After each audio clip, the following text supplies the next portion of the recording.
Një nga sfidat e integrimit të vendit në Bashkimin Evropian është bujqësia. Për të arritur standardet europiane është krijuar edhe një portal në ndihmë të fermerëve. Euroagro Albania nuk është një faqe e re interneti. Është një udhërfys në çdo hap të procesit të negociatave dhe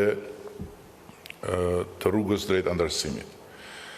Është një burim informacioni për standarde, për afate, për detyrime konkrete.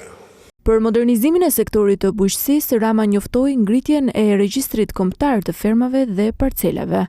Ne do të bëjmë sistemin e integruar të administrimit dhe të kontrollit.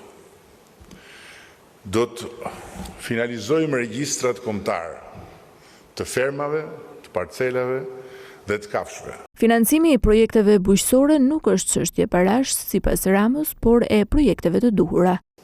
Çdo projekt që do të jetë i duhuri, as nuk diskutohet që do të financohet. Mëtej ai pati një këshill për fermerët e prodhuesit që synojnë tregun evropian. Mos lini ditë të kaloj pa investuar tek mendja e kompanisë.